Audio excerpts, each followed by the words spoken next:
So, yan guys, I'm back. Dito guys, yung Town Hall 13 natin, yung gamit ko. Newly Town Hall 13, pero yung mga defense natin is for Town Hall 12 pa lang. Guys. So, yun, may isa tayong ginagamay na troops and yun, may mga try na tayo ng success and yung iba piso, yung iba naman 2 star. So, pakita ko sa inyo yung pinaka mataas nating attack which is Town Hall 14 Max. Ito guys.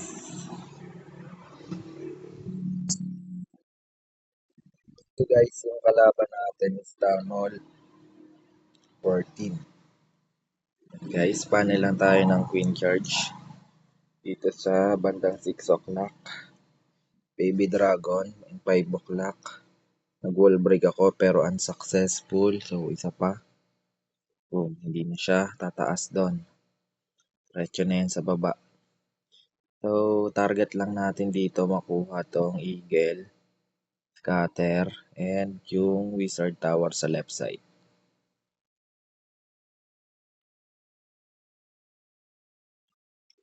Yan. Try ako dito ng Wall Breaker. Baka sakali pumunta sa Eagle. Pero yun, dito lang siya.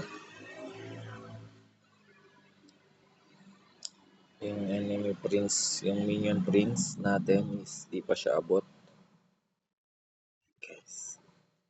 Abot niya ng Eagle pero ano na yung prince. So, rage spell tayo. Sobrang sakit talaga niyan pag di nyo nabantayan yan. Ito guys, nakuha na natin yung Eagle.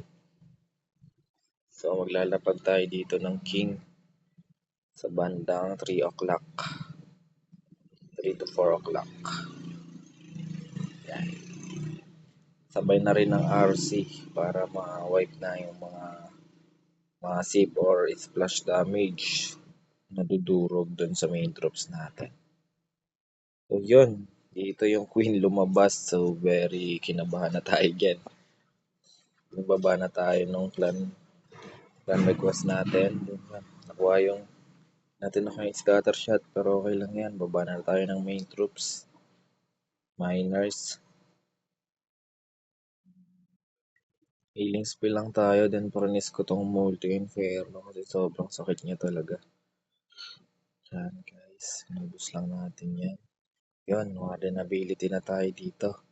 Para ma-force sila sa gitna. Pero yun. Bumilid pa rin talaga. Yan.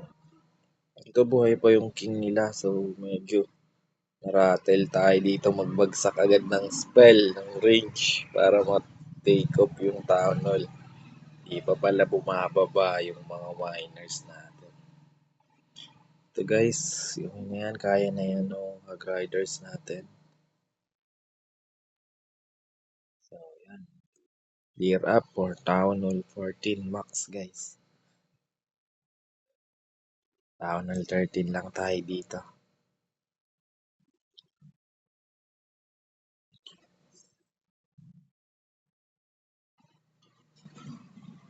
So yan guys, new troops for Town Hall 30 experiment.